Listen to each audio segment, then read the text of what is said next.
Bonjour les audacieuses de la foi et bienvenue sur la chaîne Oser vaincre. Comment développer les attitudes justes à l'égard de l'argent? Lisons la parole. Bien-aimé, je souhaite que tu prospères à tous égards et que tu sois en bonne santé comme prospère ton âme. Il y a des obstacles que nous devons supprimer afin de développer des attitudes correctes pour marcher dans la plénitude de la prospérité biblique. Ces obstacles sont donc des ennemis de la prospérité. Mais le problème est que notre âme ne prospère pas parce que nous autorisons le mauvais genre d'attitude dans la partie émotionnelle de nos cœurs. Et bien évidemment, cela bloque la vie qui est déjà contenue dans notre esprit né de nouveau. Lorsque notre pensée n'est pas renouvelée, cela signifie que elle n'est pas alignée avec votre être spirituel qui, lui, a la bonne attitude envers l'argent. Quand votre pensée n'est pas renouvelée, vous avez tendance à marcher avec une mentalité de pauvreté à cause des expériences que vous avez vécues. C'est-à-dire qu'une situation difficile a peint une image sur votre cœur, une image imprégnée en vous disant qu'il n'y a pas assez.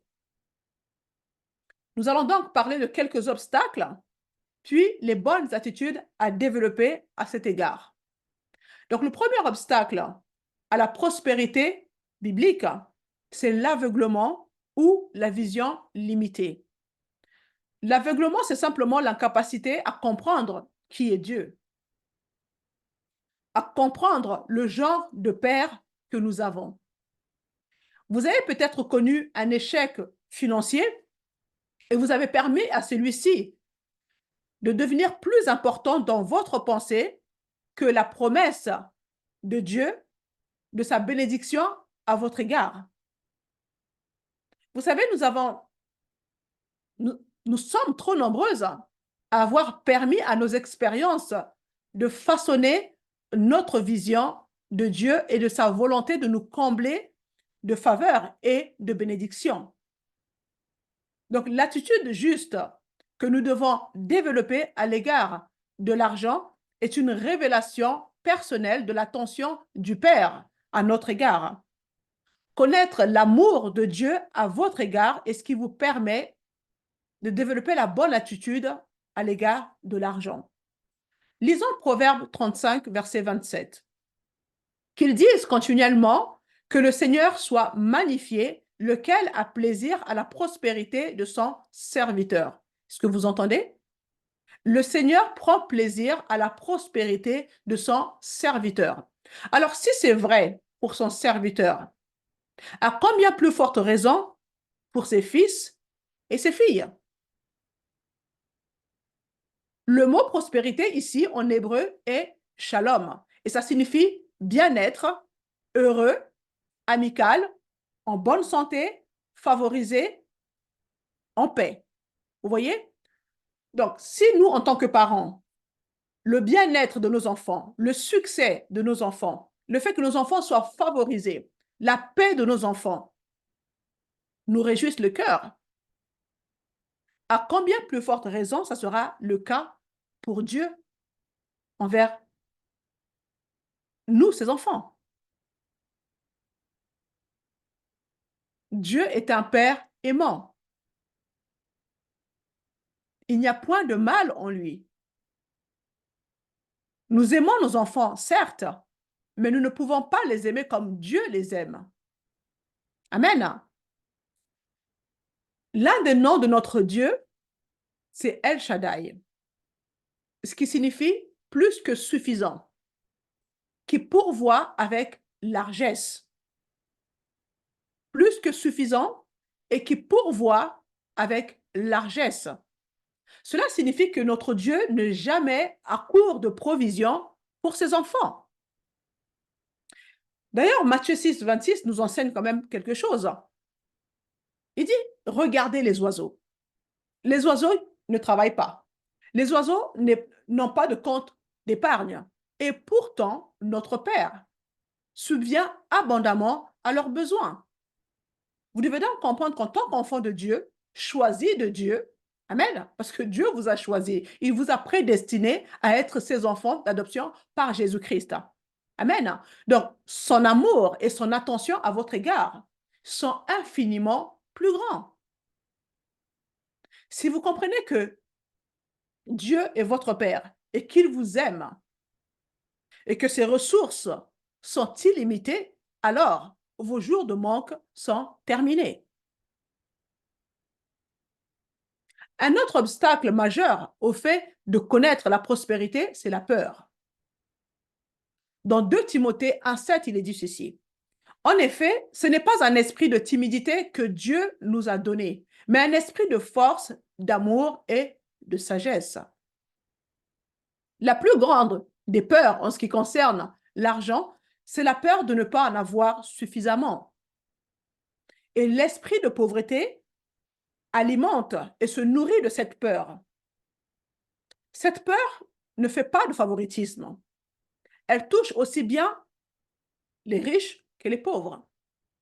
Elle touche aussi bien les personnes instruites que les personnes qui ne le sont pas. Elle touche aussi bien les personnes qui ont 10 talents que celles qui n'en ont qu'un. Et seule notre compréhension de l'amour et de l'attention du Père à notre égard pourra nous aider à vaincre cet ennemi trompeur et destructeur. Dans 1 Jean 4,18, il est dit ceci. Il n'y a pas de peur dans l'amour. Au contraire, l'amour parfait chasse la peur. Quand vous avez une révélation profonde de l'amour de Dieu à votre égard, vous n'aurez plus peur. Vous serez en paix et vous aurez au fond de vous cette assurance que quoi qu'il arrive, Dieu ne m'abandonnera jamais. L'amour parfait de Dieu bannit la crainte des cœurs. L'opposé de la peur, ce n'est pas la foi, c'est l'amour. Et la bonne attitude à développer à cet égard, c'est la confiance en Dieu.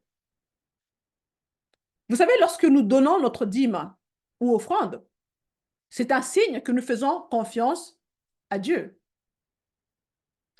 Mais si vous considérez encore votre dîme et vos dons comme des sommes perdues, en leur faisant un signe d'adieu comme si vous ne le reverriez jamais, alors vous n'avez pas encore confiance en Dieu. Il est également possible de payer sa dîme de façon régulière, mais sans pour autant avoir confiance en Dieu. Parce que malheureusement, beaucoup aussi donnent leur dîme par obligation ou par peur. Car malheureusement, il y a des églises qui enseignent que si vous ne payez pas votre dîme, Dieu maudira vos finances. Alors certaines personnes sont conditionnées dans cette fausse croyance et du coup, vous donnez, mais sans pour autant avoir confiance en Dieu. Dieu n'est pas celui qui maudit. Amen. Parce que Jésus-Christ a pris la malédiction à notre place. Donc, ce genre de prédication comme quoi si vous ne donnez pas votre dîme, vous serez maudite, c'est totalement faux. C'est un mensonge du diable.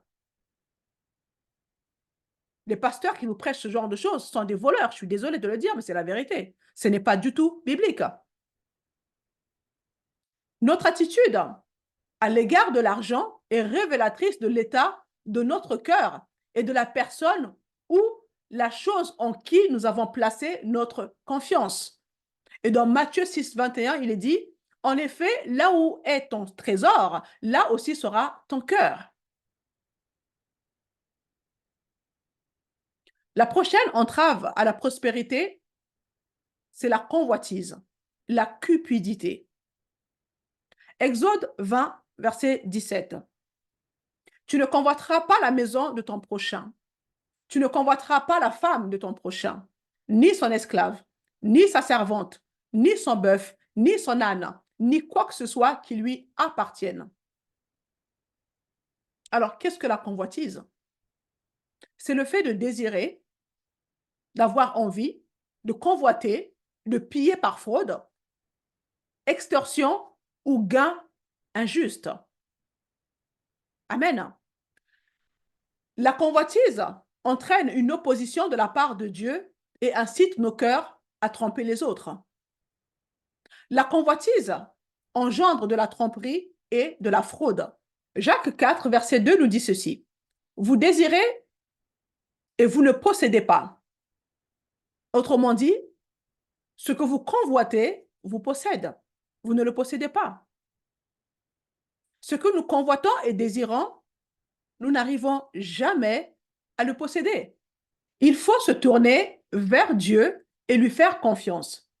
Il n'y a pas de mal à demander des provisions et des biens à Dieu, pourvu que vous vous tourniez vers lui et non vers les hommes. Et donc, le contentement est l'antidote contre la convoitise. L'apôtre Paul n'a pas permis à sa situation ou au manque de soutien de la part des autres de réorienter ou de rediriger sa confiance ou de dicter son attitude. Donc, le contentement est une barrière et un bouclier qui vous permet de repousser la convoitise. Ma confiance dans le fait que Dieu prend soin de moi et pourvoit à mes besoins, en particulier lorsque je suis face au manque, me protège de la convoitise. Le contentement consiste à davantage exalter la vérité que les faits, surtout lorsqu'on est tenté de céder à la convoitise pour obtenir des gains financiers. Un autre obstacle majeur à la prospérité, c'est l'impulsivité. Être guidé par ses sentiments, dirigé par la chair, par ses émotions, et non par le Saint-Esprit. Romains 8,6 nous dit que l'affection de la chair, c'est la mort. Mais s'affectionner aux choses de l'esprit, c'est la vie et la paix. Puis dans Romains 8,14, il est dit que les fils et les filles qui ont la maturité ont appris à dominer la chair et à se laisser guider par le Saint-Esprit. Lisons Ésaïe 48,17. Moi, je suis l'Éternel, ton Dieu, et je t'instruis pour ton profit. Je te fais cheminer dans la voie où tu marches. Nous voyons ici que une clé majeure pour marcher dans la prospérité biblique est d'être guidé par l'Esprit, surtout dans les décisions financières, au lieu de donner de l'autorité à notre chair et à nos émotions. Si vous suivez le Saint-Esprit de Dieu, il vous enseignera comment faire des profits, comment obtenir des profits et des bénéfices, surtout lorsqu'il s'agit de prendre des décisions financières. Et bien évidemment, on surmonte l'impulsivité par la patience. Oh, la patience. Vous savez, l'une des caractéristiques de la voix de Dieu, c'est la patience. Celui qui croit ne se hâtera pas. Dieu ne vous mettra jamais la pression. Mais par contre, la chair, lorsqu'il s'agit de prendre des décisions, l'âme te pousse à agir tout de suite. L'âme est toujours pressée. Si vous avez une décision à prendre, que vous voyez que votre cœur s'active pour tout de suite prendre la décision, sachez que vous n'êtes pas dans l'esprit. Vous êtes dans la chair. La chair est toujours pressée d'obtenir les choses. Mais l'esprit prend le temps. La patience n'est pas un ennemi, mais c'est un ami.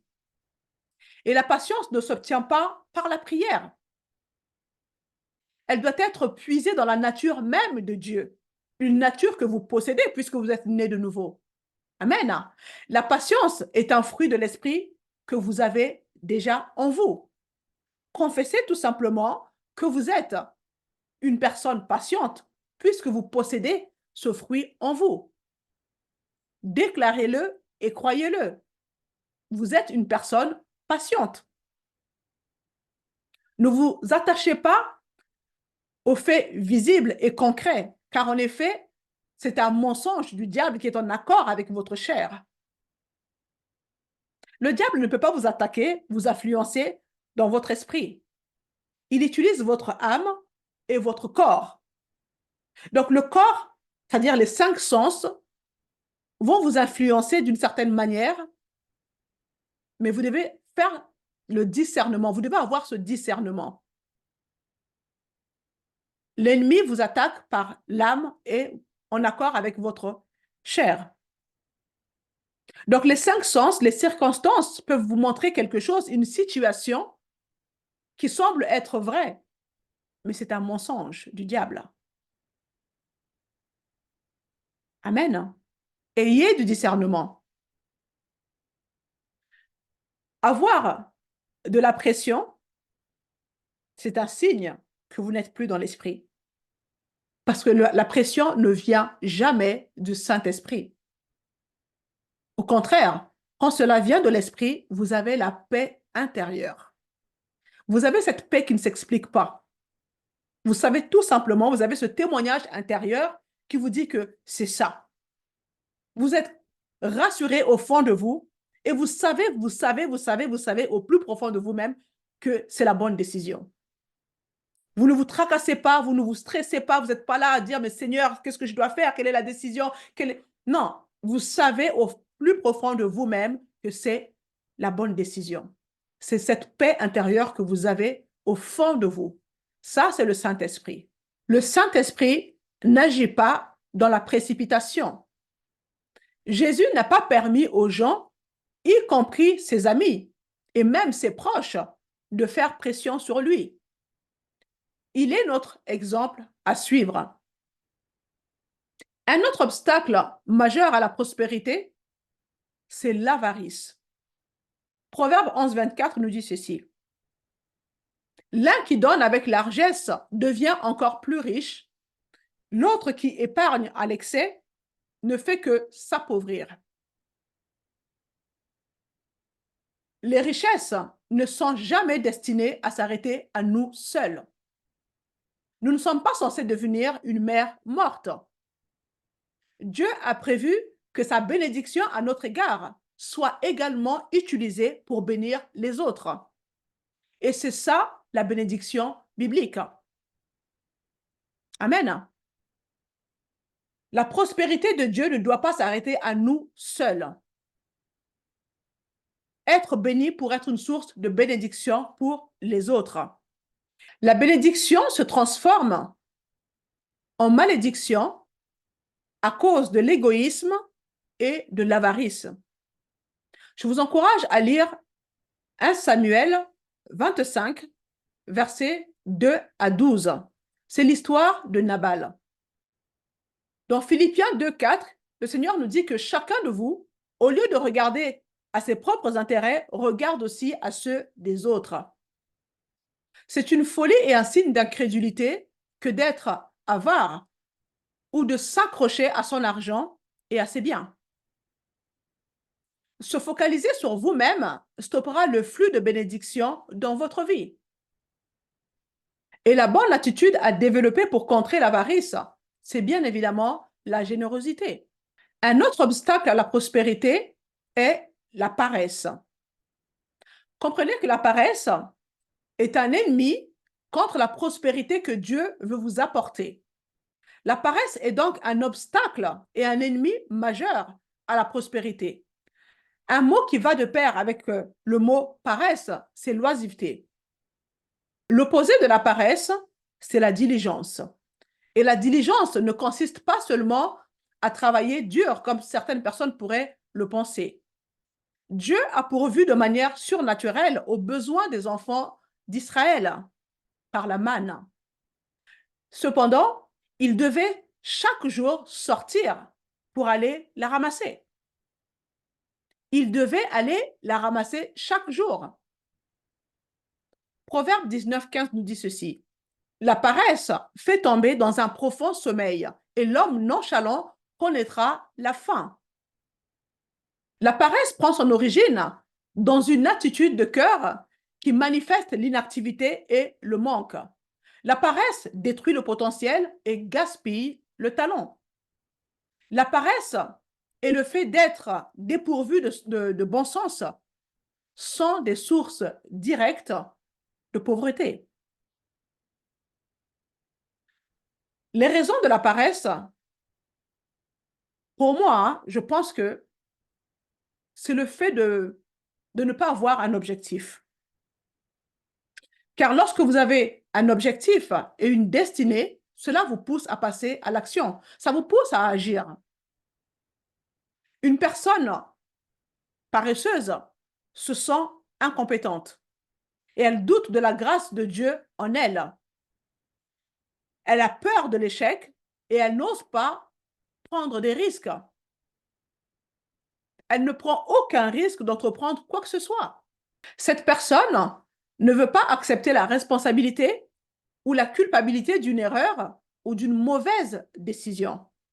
Conséquemment, elle ne prendra que peu de décisions lorsqu'il existe un risque élevé.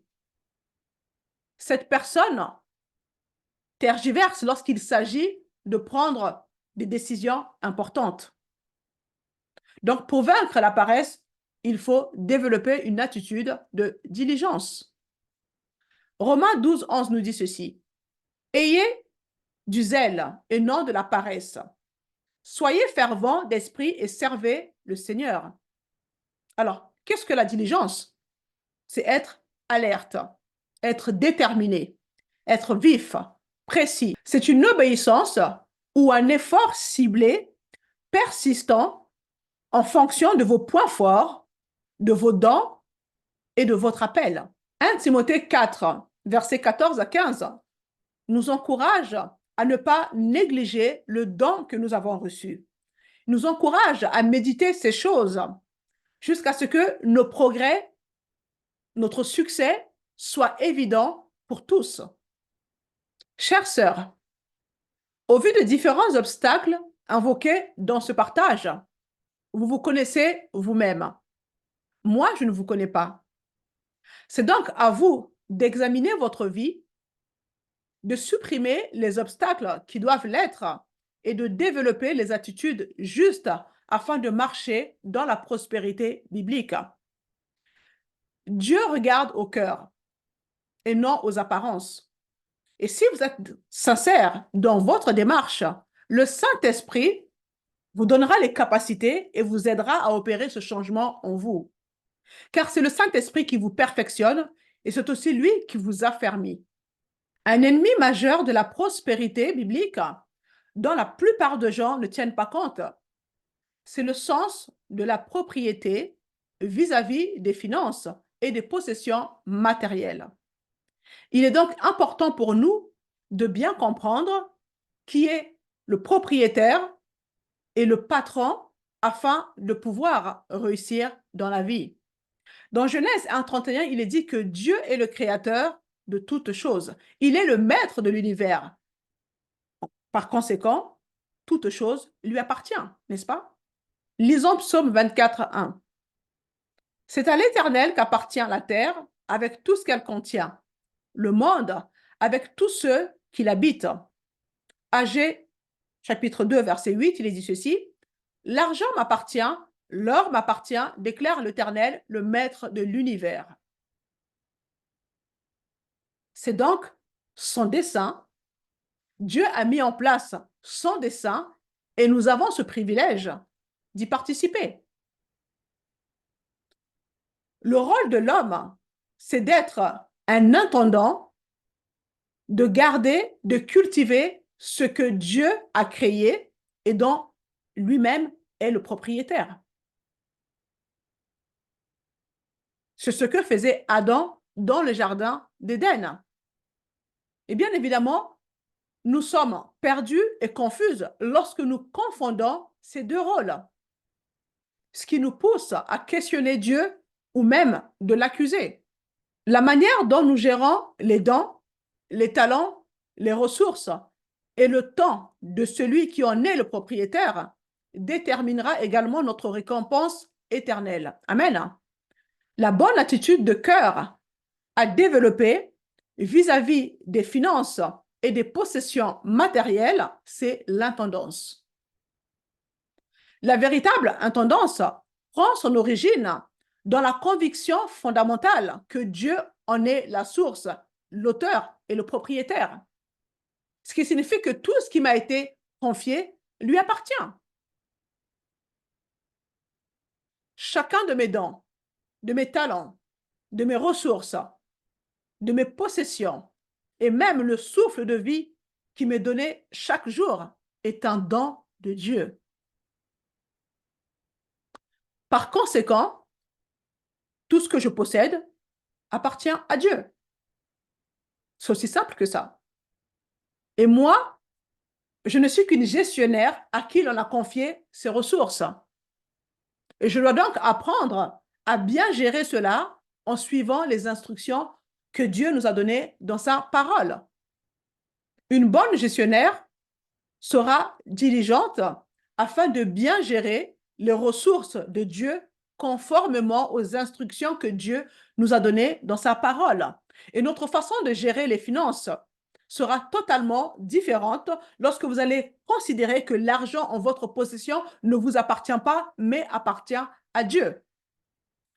Le fait de développer l'état d'esprit d'un intendant vis-à-vis des finances produira la paix et la sécurité. Et cela vous conduira à être sage et à mieux gérer l'argent au quotidien. Parce que dans votre esprit, vous saurez que cela appartient à Dieu. Et vous allez gérer cet argent avec beaucoup plus de sagesse. C'est une vérité que j'expérimente. Amen. Donc, un intendant, c'est quelqu'un qui gère les biens d'un autre. Considérez-vous comme une personne que Dieu a chargée de gérer cet argent qui vous parvient grâce à cette activité qui vous a permis d'avoir. Amen. Vous savez, les causes principales que le corps du Christ rencontre dans l'Église en ce qui concerne les finances, c'est le fait de gérer l'argent de Dieu sans tenir compte de ses instructions qui sont listées dans sa parole. Cela crée énormément de problèmes. Dans Luc 16, 10, Jésus nous dit que l'argent est la moindre des choses dans le royaume. Mais c'est pourtant la première chose dont nous devons apprendre à gérer, à être intendants dans le royaume. Donc, si nous ne sommes pas en mesure de gérer correctement l'argent, il ne faut pas s'attendre à ce que Dieu nous confie autre chose. Parce que l'argent dans le royaume des cieux, c'est la moindre des choses. L'or et l'argent appartiennent à Dieu. C'est ce que nous avons lu dans Agé 2, 8.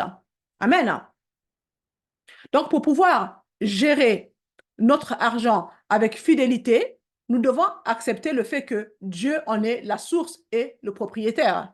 La manière dont nous démontrons notre fidélité dans l'intendance et notre confiance en lui qui est notre source, c'est le fait de suivre les instructions qu'il nous a laissées dans sa parole sur la manière de gérer les finances. Dans Luc 16, verset 11, Jésus fait ici une déclaration remarquable. Il nous révèle que la fidélité dont nous faisons preuve dans la gestion de notre argent, ou même dans la gestion de l'argent qui nous est confié, déterminera également la mesure des richesses véritables qui nous seront confiées. La dîme est la première étape de l'intendance et de la confiance envers Dieu. L'intendance consiste à protéger, à faire fructifier avec passion et engagement les biens du propriétaire. Amen. Dieu célèbre la fidélité. Nous avons tendance à être impressionnés par des manifestations plus tape à l'œil dans l'Église. Quelqu'un qui manifeste des dons de miracles, des signes, des prodiges, nous impressionne. Mais cependant, la personne qui est fidèle passe souvent inaperçue dans l'Église. Mais ce qui est sûr, c'est qu'une personne fidèle attirera l'attention de Dieu. Dieu est fidèle et il aime avoir affaire à des personnes qui soient fidèles. Amen. Le dernier obstacle à la prospérité biblique, c'est l'amour de l'argent. Ah, l'amour de l'argent. L'amour de l'argent et la convoitise vont de pair, main dans la main. Marc 4, 19 fait une distinction entre les deux.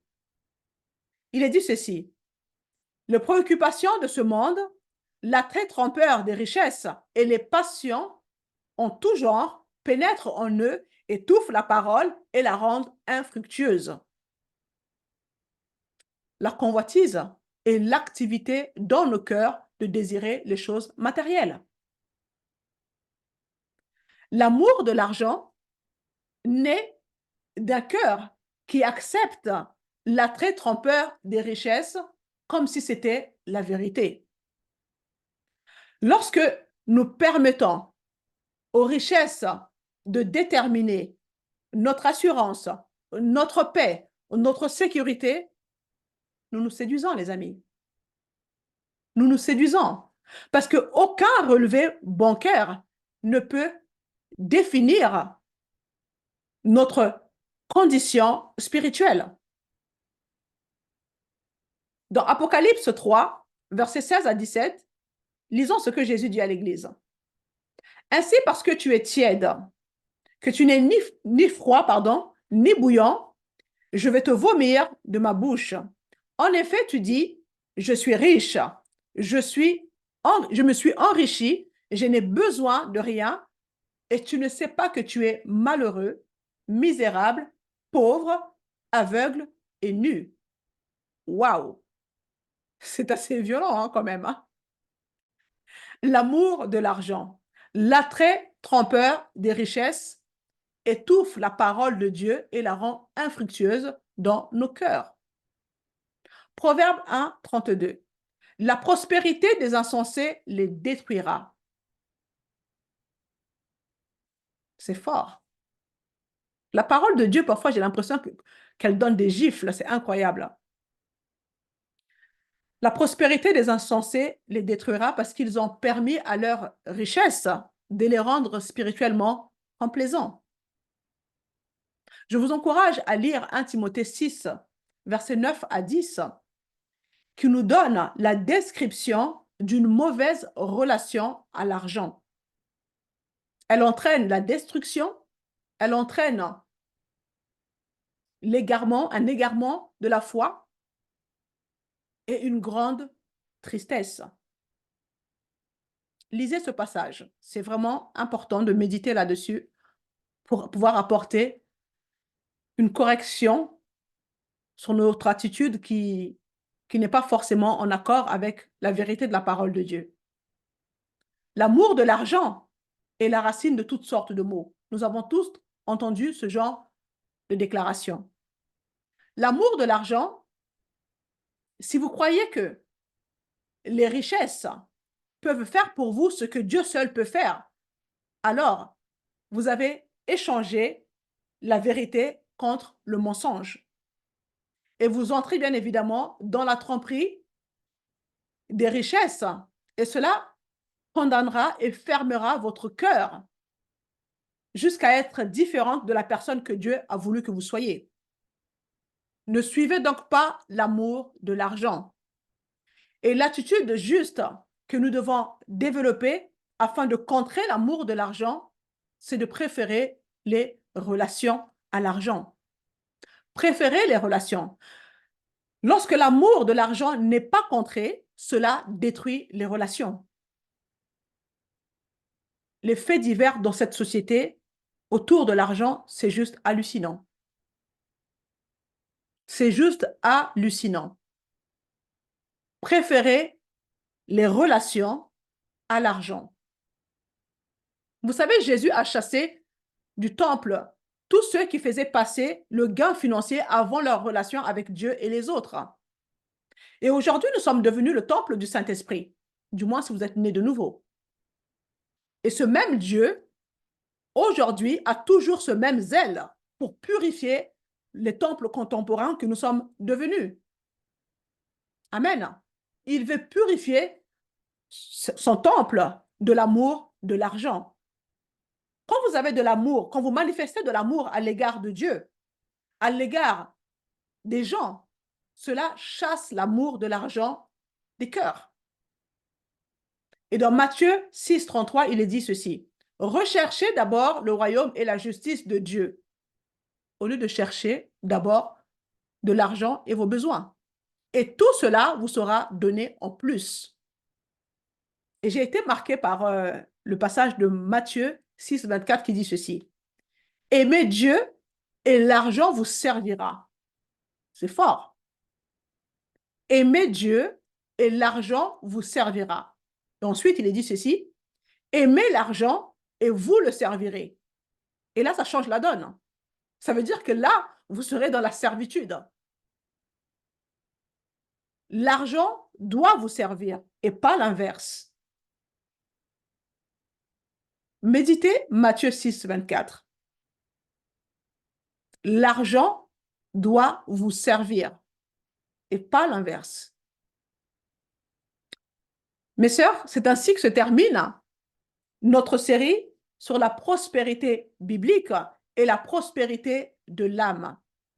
J'espère que cela vous a béni. En tout cas, pour moi, c'est une joie de pouvoir partager la parole vivante de notre Dieu.